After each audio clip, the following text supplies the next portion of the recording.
Welcome, everyone, to Coffee and an Interview. I'm Jacqueline Pena, and I'm really excited to have Bill Cohen back. He is from Cohen, Caregiving Support Consultants.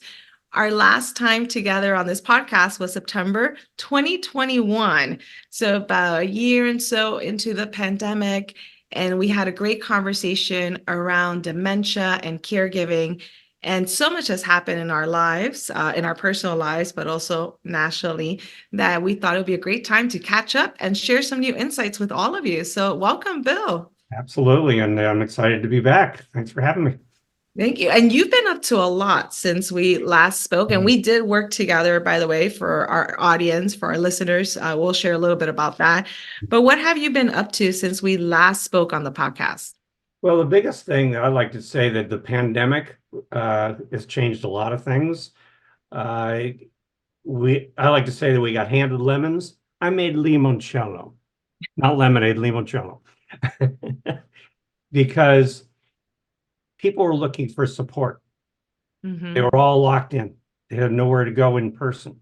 So whether it was support groups or my Facebook group, Dementia Support Group for Caregivers with Bill Cohen, and I joined an international women's group.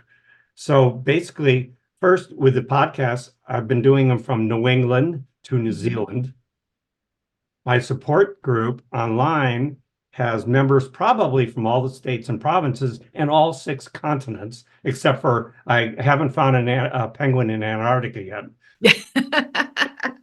Who could use your help one day? You never know. Exactly. And then obviously, I usually would not be able to join a women's business group.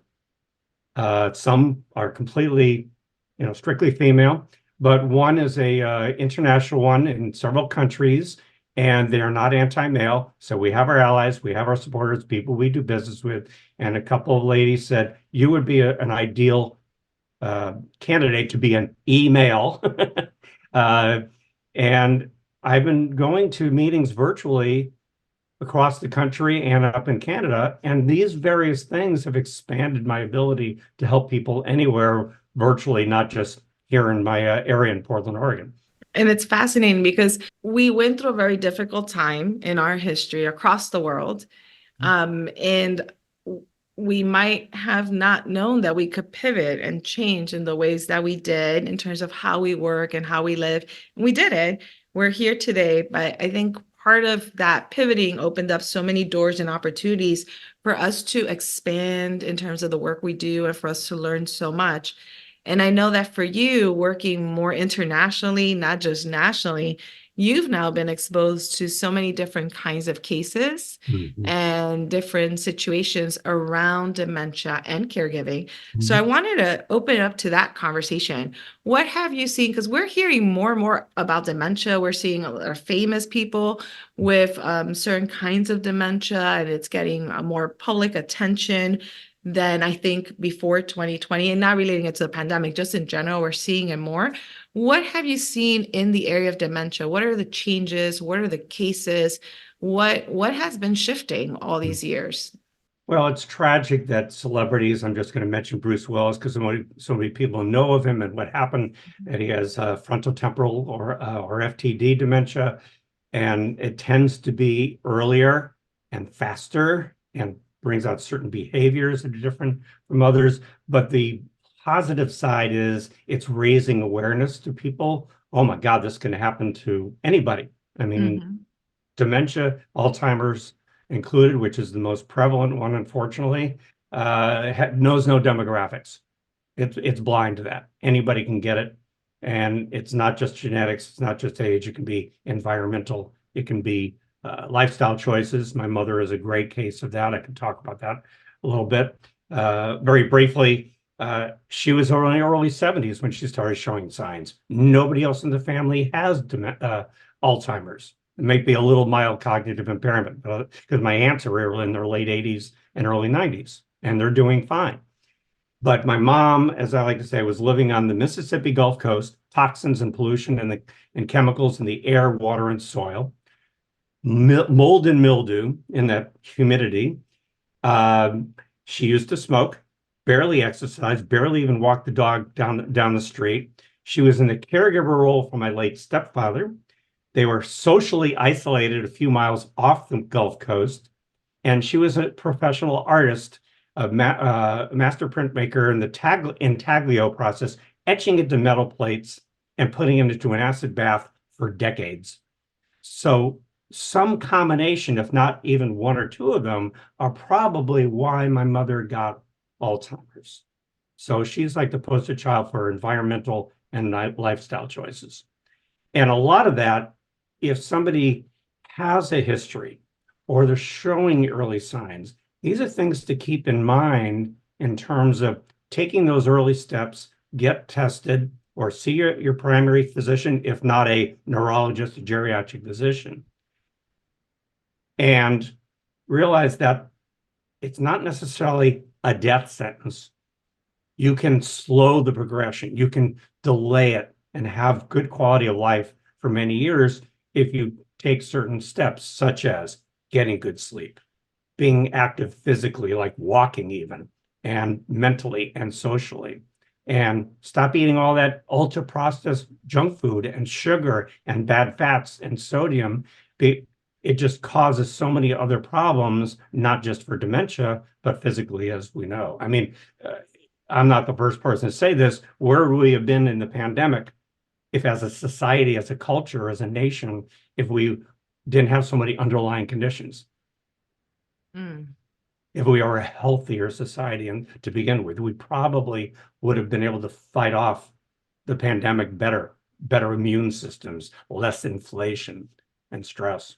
So, yeah. So again, my mother is a very good case that by choosing the right lifestyle and choices and what she eats, etc., she probably could have avoided it. Unfortunately, her environment, there wasn't too much she could do about it while she was living there. Yeah, it's a scary combination. I mean, you started kind of going off this checklist of all the things that were off or wrong or just not conducive to a healthy lifestyle long term in terms of her environment.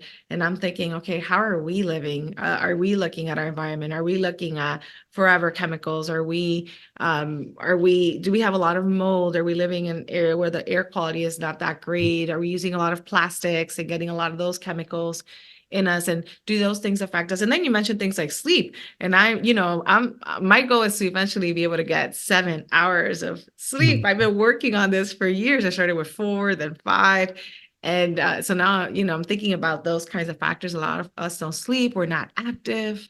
It's completely off topic, but you mentioned sleep. I'm going to tell you a little secret. About a few months ago, I was looking at some early studies about combining CBD and THC for treating dementia, which also, if they are less agitated and they're need less attention from their caregiver, that's a plus for the caregiver as well, for burden. But then I looked at what about for sleep, and I'm taking a sublingual mint with a combination of THC, CBD, CBG, and a tiny bit of THC. I've never slept so good in my life, like 7-8 hours a night with very little disruption.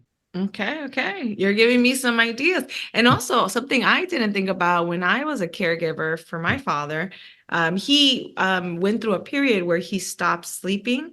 It was a very difficult one. I had a camera in his room, in case something happened, so I could look at him. And he would pace and he would look at the same picture and put it down and look at the next picture, put it down, go back to the first. He would do that till 5, 6 in the morning. And he would go through a few days where he would do that, sleep around 6, wake up at 8, and then he'll be more agitated. He was an aggressive, also dementia patient. So then that would make him even more aggressive during the daytime, more likely to hit other people, not just curse them out. And I hadn't thought about alternative medicine, like something with CBD and THC for him. We tried melatonin, we tried Tylenol PM. He actually would still not sleep on these things. Magnesium, things like that are supposedly helpful. But yeah, we know that big pharma has not provided us many answers at this point. They're getting closer. We're getting closer to some treatments, and it probably won't be one magic pill. It'll be a combination of some medication and, again, changing lifestyle choices, watching your environment. It's just, we need to be a little more proactive about those things. Yep. Yeah. And, we just talked a little bit about the cases that we're seeing and the increased cases, lifestyle, and the impact it has, genetic, and the impact it has. And now we're talking about care and what's out there. So when you're caring for someone with dementia, when you are diagnosed or someone in your family is diagnosed with dementia, there's so many options. They might not be the best options in terms of how to care for that person. Let's dive a little bit into that, because you were a caregiver for your mom. I was a caregiver for my dad. And I've had other family members with dementia who have passed away.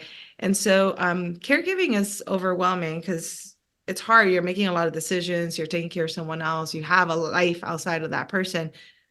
But there also isn't a lot of information out there in terms of medicine, caregiving. So when someone gets diagnosed, what's the first thing we need to know? What do we need to do? And what kind of medical support do we need to look at?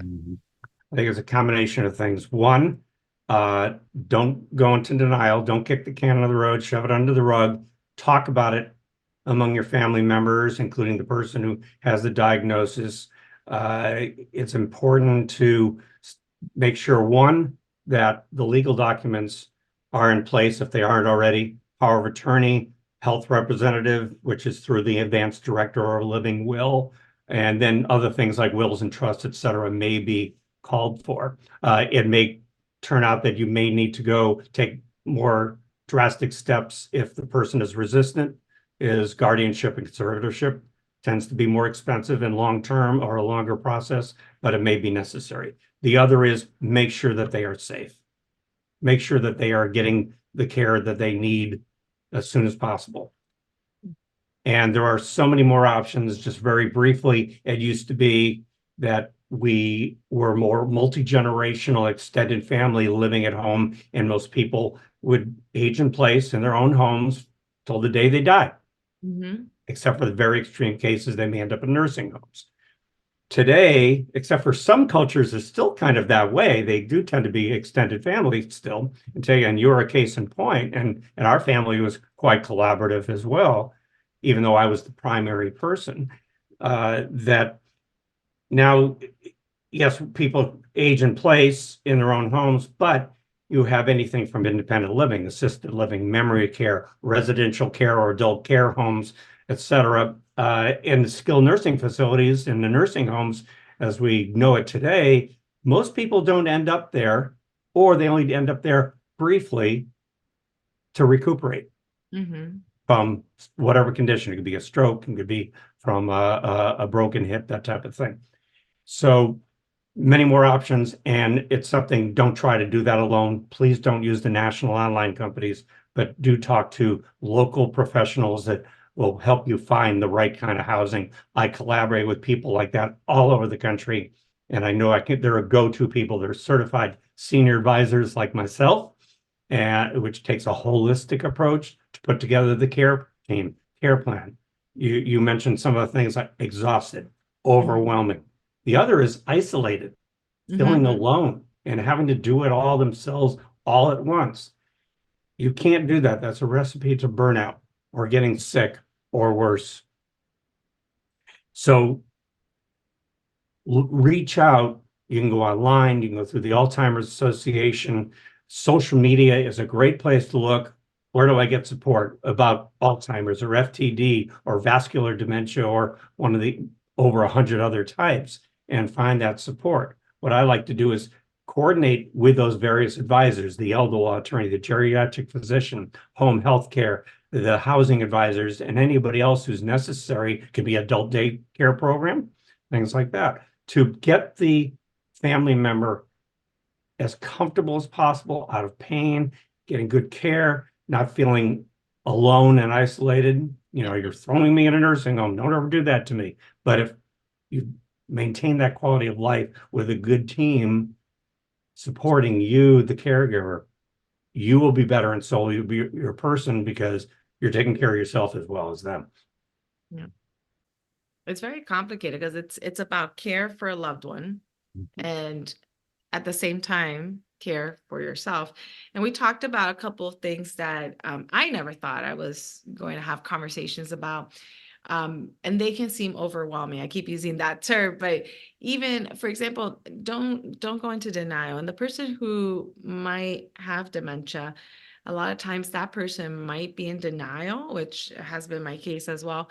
And so you need to help that person be able to see what's happening, because it's just going to make the care process so much easier for everyone, and also to be able to help that person stay as healthy as possible for as long as possible. But then there are other things. For example, I was lucky that at first, my dad was, he knew who I was till almost the very end, and he trusted me. And so, early on, he gave me access to his bank account. So I was able to pay his bills, clear his funds, save money for him. But sometimes someone might not do that. So if that person gets too sick and isn't able to give you that permission, then you're stuck, because now it's thousands and thousands of dollars to go to court to do guardianship, because this person won't sign over anything. Health proxies are very important, and they're different kinds. So you want to definitely talk to a professional, because I learned that this health proxy was great for this hospital, but it wasn't going to work for this other hospital. It And so then shouldn't I be had to that way, find a but that's the lawyer. reality. That's the reality, unfortunately. Yeah, so you need professional. Yeah, you need to talk to someone who can tell you this is the kind of document that will help you in all these scenarios. You don't want to try and do it by yourself.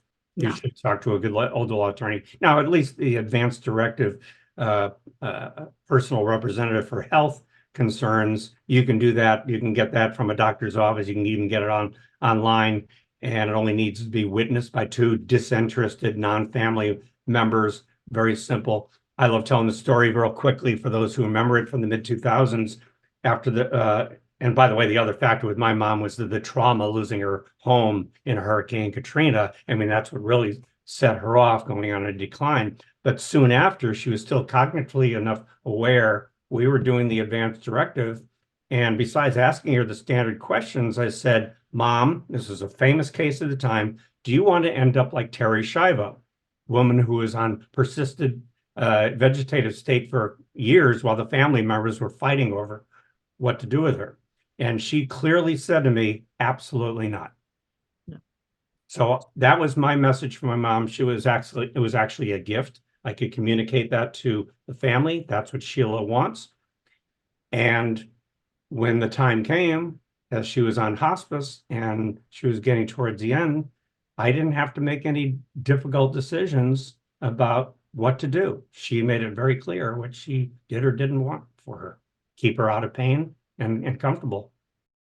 What a great opportunity to have that conversation early on with your mother, so that she could tell you what she wanted and you can make decisions. And you as a caregiver didn't have to second guess yourself and have regret, or wonder if this really the right thing, is this what she wanted. And I think those conversations early on are very important, so that you're able to provide the care that that person wants. Exactly. Yeah. So very, very interesting. So let's talk about putting together a care plan, because it's not just a diagnosis. It's not just a health proxy documentation or power of attorney. There's a much bigger plate of things that we need to do. So if you have a loved one and you find out this person has dementia, it's going to progress. There's no way around that. And you're sitting there as you're going to be the caregiver, and you want to help create a care plan for your loved one. What goes into that? What do we need to know? So again, you would want to answer, are the legal documents in place, and are they safe and getting good care where they are currently living? And to have the conversation with the family. And you mentioned denial. I was definitely in denial twice. I know before the hurricane, oh, mom's just getting older. She's getting stressed, try and take care of my late stepfather. And then when she needed to go into memory care, I said, isn't there an interim step? Isn't she too early? So, I realized that no, she needed to be there. So it's a matter of having the right conversations. And I mentioned some of these people before, and they can be done separately. like the elder law attorney and housing and home health care, et cetera.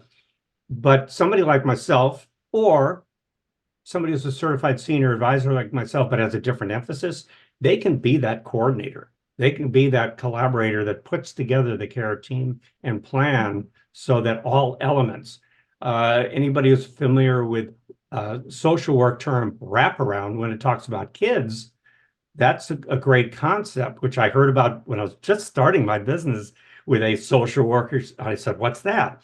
And I said, have you heard of anything like this being done in elder care? She said, no. And it should be, because we are not operating in silos. We should be coordinating the care and talking among ourselves to get the best care and the best plan for a person living with dementia as things change. They may be on a plateau for a while, but it's going to be a dynamic situation. Things will change. They will progress. So need to have those things in place. Okay, this is happening now. What should we expect now? What should we expect next? Okay, they're safe in the home now, but what if they keep falling?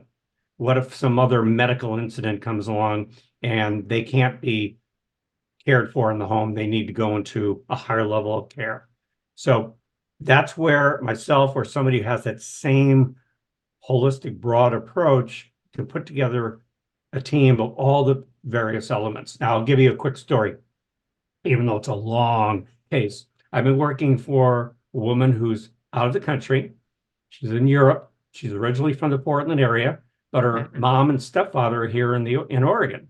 And for some reason, even though they were living in independent living, the mom was neglected by the stepfamily, by her own doctor, by the care community, and she was stuck in memory care because she was acting out and doing various behaviors. One of the elements was that the primary physician did not believe in a simple thing like B12 shots.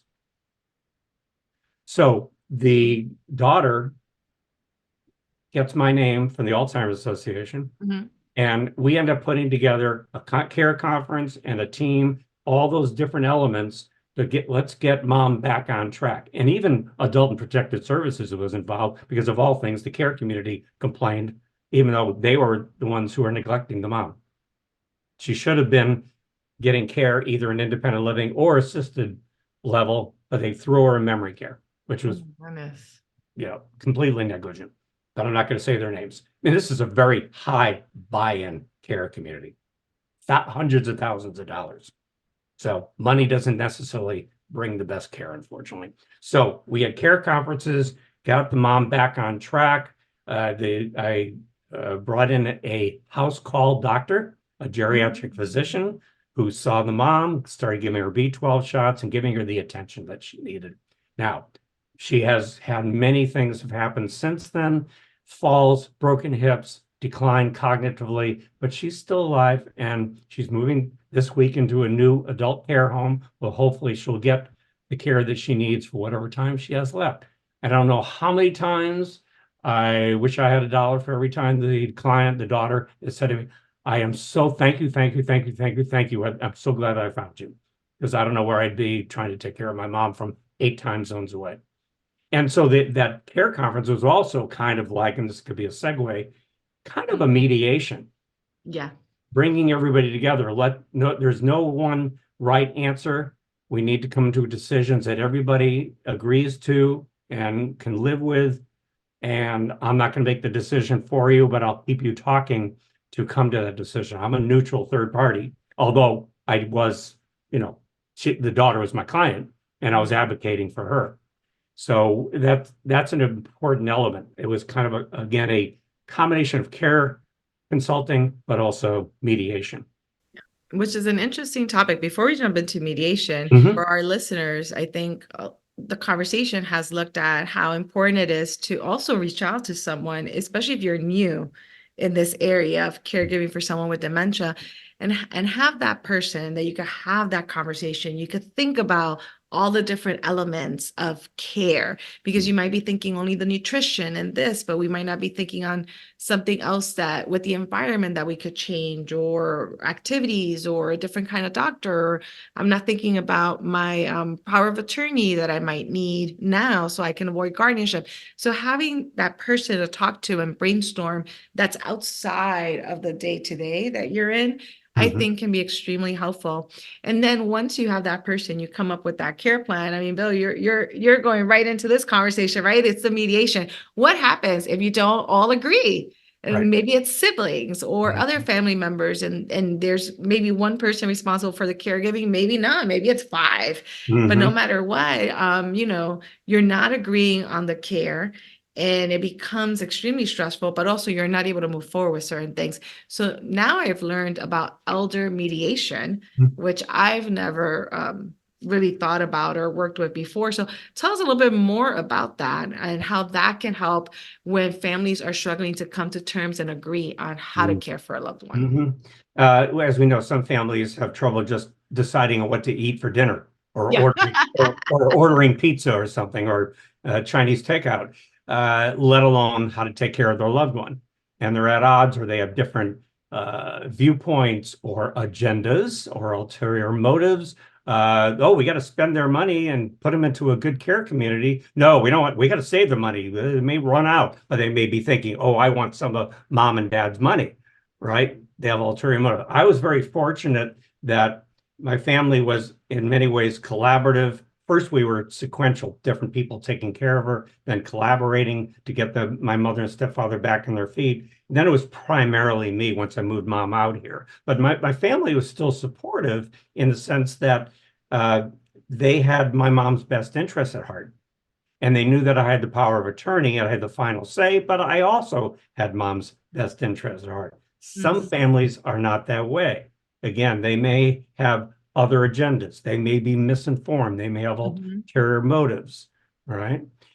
And I'll give a quick tip, what I tell people they can do with situations like that, and then we'll get into the mediation, is if somebody is completely off base and not in your loved one's best interest, you can, and they're not helping either, for instance, and they say, well, why don't you do this? I said, that's a great idea. Why don't you take that on? One of two things is going to happen, both good. One, either they're going to shut up, or two, they'll do it. So it's a win-win. So why not? So again, mediation is when, and I can give another good case study in a moment. Stay out of court. It's private. Keep the lawyers out of it. You have a trained elder mediator, in some cases certified. I'm not certified under, I don't do court cases. That's the difference. Where I bring everybody together. I have individual conversations. I have group conversations, keep everybody talking and help them keep talking to come to an agreement that everybody can live with. Probably nobody's going to get everything they want, but it's something that's in the best interest of the person needing the care. That's got to be the primary focus. So again, keeping out of court and the lawyers, lower cost, neutral, objective third party, and come to a decision they can live with. One family all around the Pacific Northwest, won't go get into the geography, 4 different cities and states, where 2 brothers, 2 sisters, completely divided down the middle about where and who and how mom should be cared for. Man gets my name from, again, the Alzheimer's Association. Looked at a couple other people, felt I was going to be best. And he says, I need somebody to help mediate my family. We just can't come to a decision. Make a long story short, I remember a couple of things where one of the siblings said, well, at least we're not yelling at each other. And 2, that gentleman, the one who actually hired me, at one point, he says, I'm going off camera and mute on my microphone, but I'll be listening. So as an example, it almost fell apart a couple times. But again, we kept talking, trying, looking for common ground and agreement that everybody could agree to, or to live with. And afterward, they ended up moving her to one of the family members to take care of her. the man who hired me says, that's not what I wanted. I'm not happy about the result, but you did what we needed you to do. You did a good job. And he gave me a glowing testimonial, Yeah. which was really nice. That was gratifying. So that's why I am a trained elder mediator, to help people come to those decisions which they can't do themselves. I'm actually helping one family where it's after the patriarch died from dementia, but now they have family businesses and they need to mediate on how to get things settled and taken care of going forward, because the father did not put things in writing. Anybody ever seen the HBO series Succession? That just like that, where he didn't choose somebody, he didn't leave the decisions, he just left everybody hanging, unfortunately.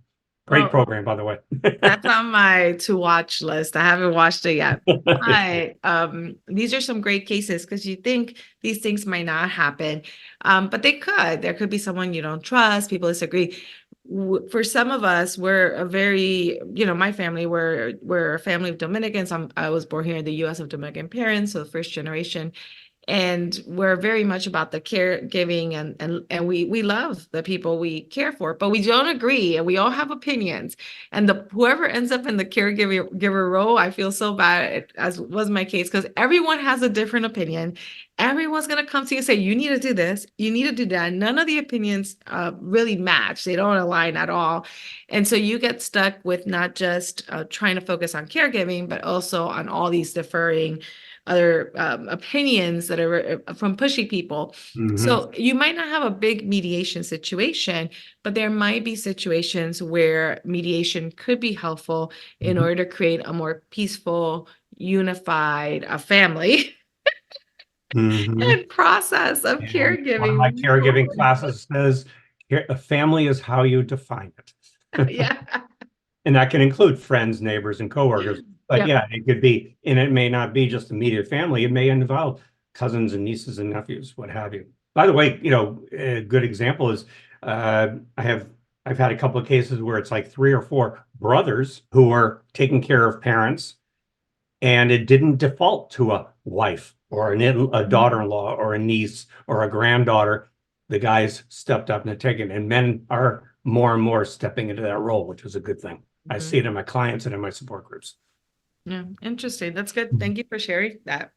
We've been talking a lot about the caregiving process and how to create the care plan and mediating when you're not agreeing. And we talked about some lifestyle choices and environmental things that could affect dementia. We haven't talked a lot about genetics per se, so I want to talk a little bit about that, but also testing, because I think a lot of us might wonder if someone we love might have dementia.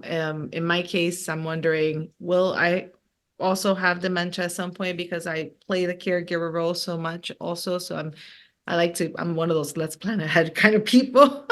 Let's talk a little bit about testing, what we could do to either avoid any diseases that affect cognitive abilities like dementia, and just being able to have the healthiest life possible. So let's talk a little bit about that, and genetics too, because a lot of us who are caregivers are scared. Am I going to have dementia as well? Right. And I don't have my mom's risk factors, but I'm very conscious of what could still happen in terms of watching my behaviors, my lifestyle, my environment, in terms of sleep and activity, not smoking, not eating, well, the acronym CRAP, the carbonated colas and added sugars and processed and artificial foods. Those who haven't heard the other acronym, SAD, S-A-D, Standard American Diet. Okay. All the fast food and everything. And that's a scary thing. We all are earlier, younger cases because of not eating well, not keeping active, not challenging yourself mentally, not getting enough sleep. And a lot of this is preventable. A lot of this is something where you can be proactive and maintain a good quality of life. But yes, even if you're doing everything right, see your doctor. If you have a family history, it's a good idea to consider getting tested. That's not what everybody agrees to. Personally, I don't want to know, but other people probably might, like you told me before, you probably would. Yes. And to find out if you have the so-called genetic code, the marker for early onset Alzheimer's, et cetera. Like we saw with some famous cases, and we're seeing in the media, more and more people in their 40s and 50s and 60s getting different types of dementia. And we usually think of it as an old person's disease. Aging is not a cause for dementia. However, aging raises your risk level. More and more people as we age have a higher risk for that. But we can take a lot of steps ourselves. Fortunately, also, as things are going along, even though we're still struggling to find good treatments and cures, that diagnosis and early testing is improving. There's a lot in the media just even recently about blood tests to detect an early possibility of having some type of dementia. So I think one of the things we could have said going back when we were talking about what to do first is educate yourself, inform, awareness, and whether it's a organization, again, like the Alzheimer's Association, which covers all kinds of dementia, by the way. Also, there are so many good sources on social media. Social media isn't just dancing and politics and other crazy things. There are a lot of great creators and influencers and experts on dementia and caregiving on the various platforms. Choose your topic, whether it's TikTok, LinkedIn, Instagram, or Facebook. And if anybody wants to contact me, I'll give you a list of really good ones. Lots of great groups available through our social media. So like I say, it's not just about looking at the latest fad or the dance move, but you actually can connect with communities and get information and share resources. And I think that's important, whether you're curious about yourself or you're already in a caregiver role and trying to take care of someone else and need that support. Exactly. Yeah. Testing is an interesting one. You and I talked about earlier, but I'm going to jump a little bit into a couple of other things so we can wrap up because I know time's of essence. We're getting to the end of our interview soon. But I am one of those who wants to know. And it's interesting because I didn't know that some of the available exams for DNA and for health things have some tests related to dementia. So I did 23andMe years ago, and I did come up with the double-coded APOE4 variant. And I know Bill's helping because I keep mixing up my letters and my numbers, but this is a very critical thing in understanding what my future outlook could look like. It's not necessarily that it's going to happen, it's just a very high percentage. And so I'm one of those who likes to know because I like to prepare with plan A, B, C, D, E, F, G. I'm very practical. I wish everybody would do that. Annoyingly practical.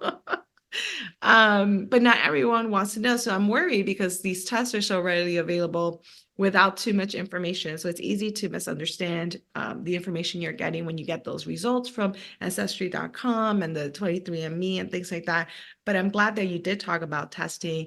You did talk a little bit about factors that could affect your potential for developing dementia later on. And it's not all genetics, by the way. And even if there's some genetic coding, it doesn't mean that you'll also develop it, right? There's a percentage that you won't.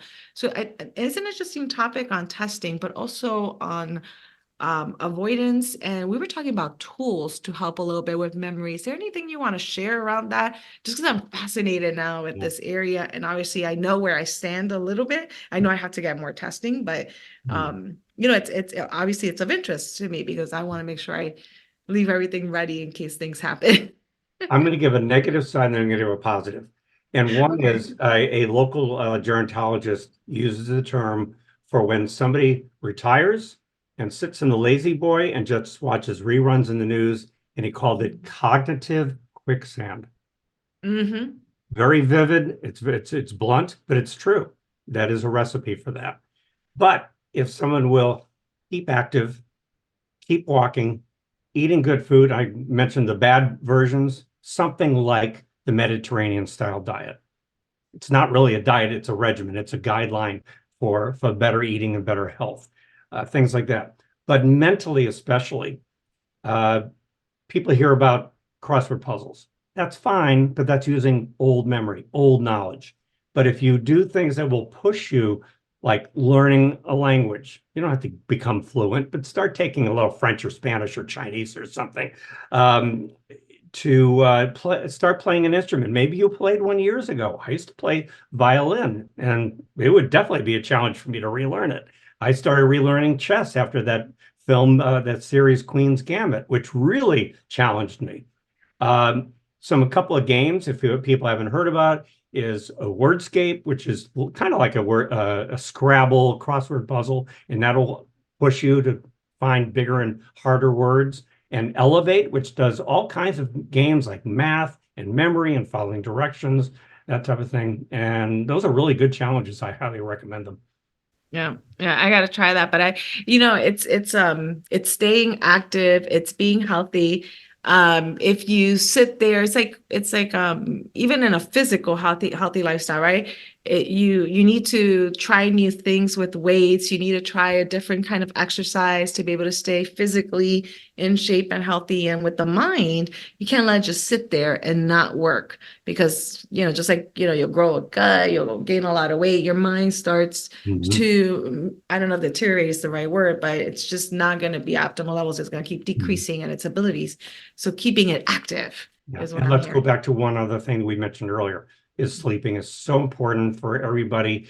I think there is one belief that women in particular get more dementia, and then of course they're affected as caregivers as well. They're usually in that role. Is sleep helps clear out the brain. It gets out the junk, the tows, and all the tangles and other bad things that create the problems with cognitive decline. So the more we concentrate on getting 6, 7, 8 hours of sleep with as little disruption as possible is highly recommended. Highly recommended. And I'm not the first person to say that by any stretch, but I definitely am an advocate for it. Yeah. No, thank you. Thank you for And sharing. also the self-care issues in terms of for the caregiver. My big thing, I just use as an example that while I was working full-time for a micromanager, narcissist boss from hell, while I was caring for my mom, my stress level was sky high. I got away from my desk. I got away for a walk. I would go for massages. It became not a luxury, but a necessity at that time, and I still do it to today because I know it's important for me to take care of my health so I can take care of whoever. Mm-hmm. Fortunately, my mom's younger sister doesn't need care yet, but someday I'm going to be her POA, her power of attorney, and her caregiver, even if not hands-on. So I've got to be ready and take care of her Mm-hmm. Yeah. or my wife, God forbid. Yeah. And it's good to, we're talking a lot about dementia, but self-care practices and all these other strategies we've talked about are important for preventing other kinds of diseases, right? Whether it's with diabetes or cholesterol, hypertension, all these different things, very important. So I think it's a great reminder for all of us. It doesn't matter if you have a genetic marker or not. It doesn't matter if, you've had a great lifestyle or you've had a poor lifestyle. I think you should always be thinking about having a better lifestyle. Mhm. What can I do? One more thing we probably should have mentioned early on that I did and I highly recommend is to find a support group, whether it's online or in person, to be with other people who are going through a similar journey. It can be anywhere from early on to late stages, or have already lost their loved ones and they're helping people through the process. That's what I did after my mom died, and a few months later became the facilitator. I'm still facilitating the same group I started attending almost 19 years ago.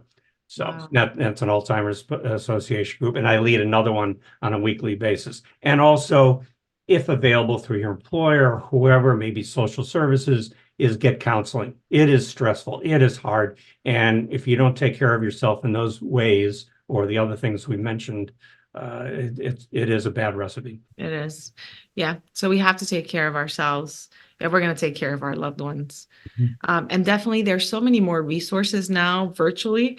It makes it easier for you to fit support into your crazy schedule. So we have the opportunities. I think it's about using them. Yep. Yeah, this has been a wonderful conversation. Do you have any closing remarks or anything I didn't ask that you might want to share with us before we close up our session today?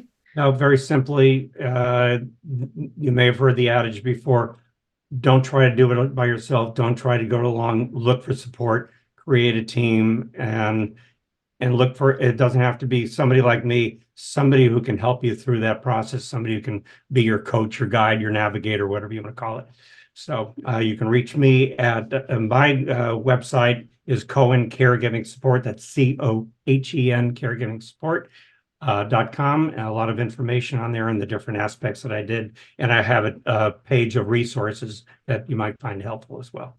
Yeah, and for our listeners, this website and all the resources he's referring to, these are all available in the description section for this podcast episode. So you can click on it or copy and paste into your browser and just get access to all this wonderful information.